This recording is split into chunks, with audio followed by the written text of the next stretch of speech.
A peaceful transfer of power. Were on those very steps 2 weeks ago. A violent mob stormed the Capitol, putting in danger lives of members of Congress. President Biden's term begins at one of the most troubled moments in American history.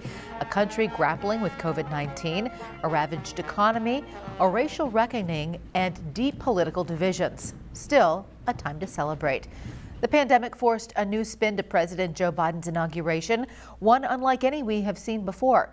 Social distancing, face masks, and limited public attendance. Local 5's Lake and McGee on how Iowans safely got together to celebrate.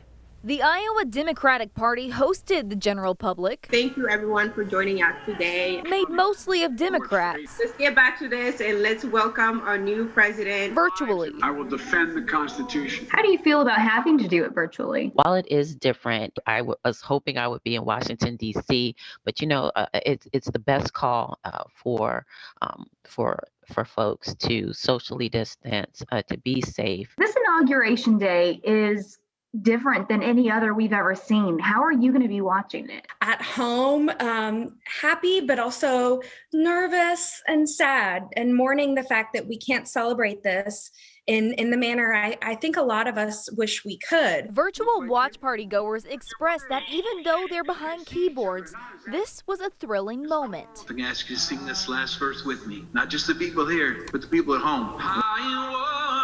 What do you hope Joe Biden tackles within the first 100 days of his presidency? The minimum wage to $15 an hour. The lack of leadership from the federal and state level on coronavirus. Around 50 people were on the virtual watch party, expressing their thoughts on President Biden and Vice President Kamala Harris. New legacy means so much to me, not just as an American, but also as a Black woman in America. Really excited to be able to connect virtually to watch such a historic, momentous occasion. My hope is maybe a year from now we could celebrate in person and watch a stream or a recording from this year and have a big old party. Thank you, America.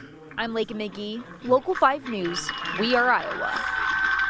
We reached out to the Republican Party of Iowa and asked what their hopes and fears are for the new president and if Trump should run again. We've not heard back yet.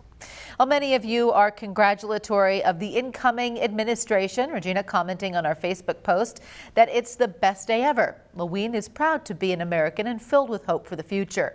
Out of the hundreds of comments, many were less than congratulative. Finding one that was appropriate to show here was hard to come by.